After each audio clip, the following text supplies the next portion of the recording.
IMA के माध्यम से धर्म का प्रचार प्रसार को लेकर कोर्ट ने जे जयलाल को चेताया है। कहा है कि किसी मजहब का प्रचार प्रसार न करे आईएमए। हिंदू धर्म के अपमान पर कोई आदेश नहीं। नमस्कार, मेरा नाम है अभिनव और आज बात कर रहे हैं आईएमए के माध्यम से धर्म का प्रचार प्रसार पर।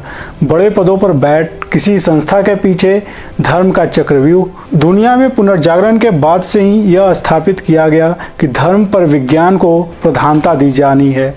चर्च और राज्य के राजनीतिक वर्चस्व की उस लड़ाई में नुकसान सबसे ज़्यादा यदि किसी का हुआ तो वह थी सामाजिक व्यवस्था।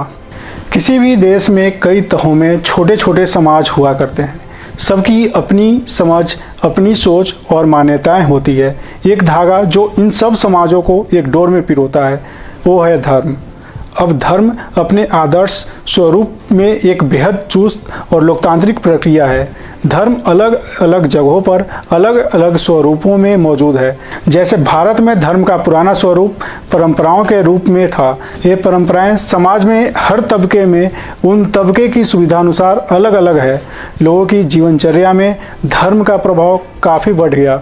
यहाँ तक कि महामारियों के दौर में कितने दिनों का क्वारंटाइन पीरियड होना चाहिए यह भी धर्म के रास्ते से तय किया गया।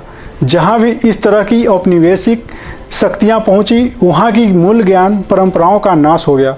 भारत को उदाहरण के तौर पर लें तो यहाँ आज भी अवशेष रूप में आयुर्वेद, होम्योपैथी और योग जैसी चिकित्सा पद्धतियाँ मौजूद हैं। पर आप सोचिए कि इन पद्धतियों के नाम मात्र के मौलिक ग्रंथ ही अवशेष रूप में आज मौजूद हैं। उस ज्ञान परंपरा का संरक्षण तो दूर, उनको हिकारत की नज़र से देखा गया और उन्हें नकार दिया गया। इसी तरह की धार्मिक उपनिवेशवादी मानसिकता का उदाहरण भारत में हाल ही में देखने को मिल रहा है।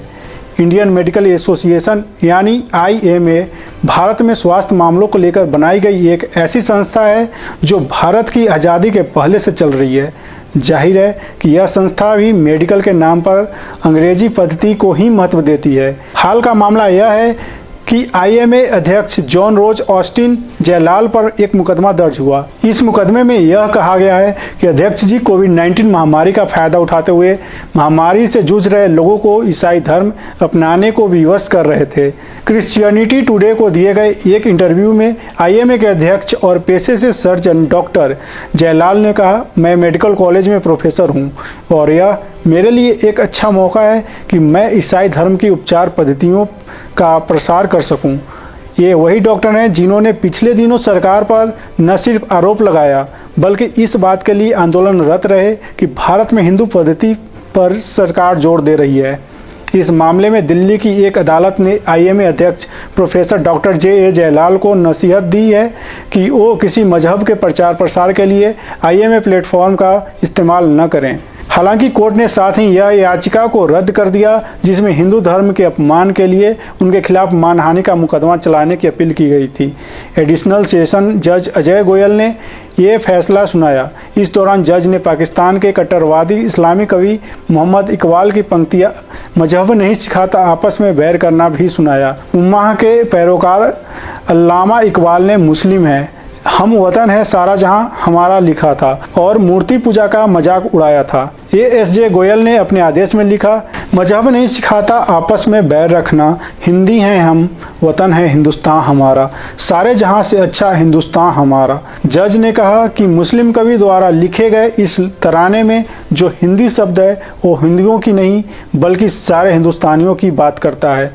भले ही उनका जाति मजहब अलग हो, लेकिन साथ ही कोर्ट ने यह भी कहा कि अपने धर्म का प्रचार प्रसार करने की भी स्वतंत्रता है, लेकिन इसमें किसी अन्य धर्म का अपमान नहीं होना चाहिए। कोर्ट ने कहा कि सरकारों, अधिकारियों, सार्वजनिक संगठनों और प्राइवेट बॉडीज द्वारा किसी एक मजहब के ऊपर दूसरे को बढ़ावा देना सेकुलरिज्म के खिलाफ है। उन्होंने कहा कि ऐसी हरकतें निष्पक्षता को किनारे करती है, भेदभाव को बढ़ावा देती है और बराबरी के व्यवहार को खत्म करती है। एएसजे गोयल ने कहा कि ये विवाद एलोपैथी और आयुर्वेद का बन गया है, लेकिन वो इस पर टिप्पणी नहीं करना चाहेंगे। उन्होंने कहा कि इलाज की सभी विधियाँ महत्वपूर्ण है और परिस्थितियों के हिसाब से सभी के अपने फायदे नुकसान हैं। साथ ही चेताया कि बड़े पदों पर बैठे लोगों को गैर जिम्मेदाराना बयान नहीं देना चाहिए।